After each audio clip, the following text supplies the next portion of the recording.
छत्रपति शिवाजी महाराज। एक ऐसा नाम जो सिर्फ महाराष्ट्र नहीं, पूरा भारत गर्व से लेता है। उनका जन्म 19 सिंदा फरवरी 1630 को शिवनेरी दुर्ग में हुआ।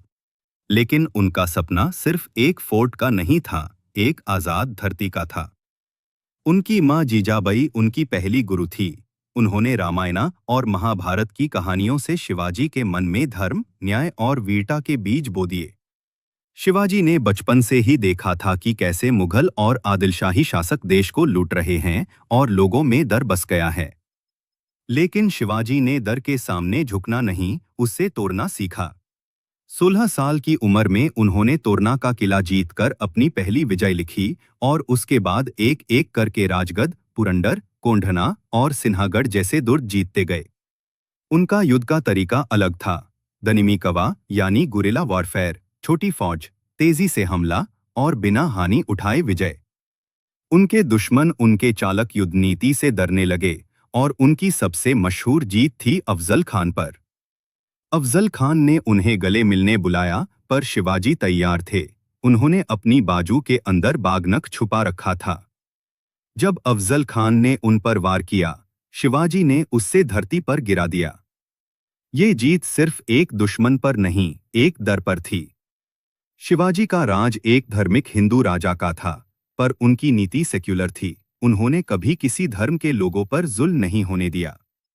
उनकी सेना में हर जात, हर धर्म के लोग थे, क्योंकि उनका सपना स्वराज्य था, न कि सिर्फ हिंदू राज्य।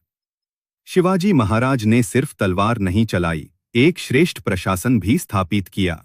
उनका इतना ऑर्गेनाइज्ड गवर्नेंस था कि आज भी मॉडर्न इंडिया में उसकी मिसाल दी जाती है। 1674 में रायगढ़ पर उनका राज्याभिषेक हुआ। वो घड़ी जब एक वीर योद्धा, एक प्रजाप्रेमी, एक सपने देखने वाले को पूरे संसार ने छत्रपति के रूप में स्वीकार किया। पर उनकी कहानी यही नहीं रुकती। उनकी मौत 1680 में हुई, पर उनका दरबार, उनका सपना, उनका सोच आज भी जिंदा है। शिवाजी महाराज ने दिखाया कि एक छोटी सी प्रेरणा, एक मां की कहानी और एक युवक का जुनून पूरे साम्राज्य की नींव बन सकता है। उन्होंने दिखाया कि एक राजा सिर्फ राजगद्दी से नहीं बनता, बल्कि अपनी प्रजा से जुड़कर, उनके लिए लड़कर बनता है। आज भी उनके नाम से लोग जोश में आ जाते हैं। उनकी तलवार की चमक, उनके समर्थन की नरमी और उनकी आंखों का दृढ़ विश्वास, सब कुछ एक कहानी में बंध गया है। यह कहानी थी एक राजा की नहीं, एक सेवक की। अगर ये कहानी आपके दिल को छू गई हो, तो एक बार लाइक करके चैनल को सब्सक्राइब जरूर करें। ऐसी और कहानियां सिर्फ टाइम फ्रेम पर।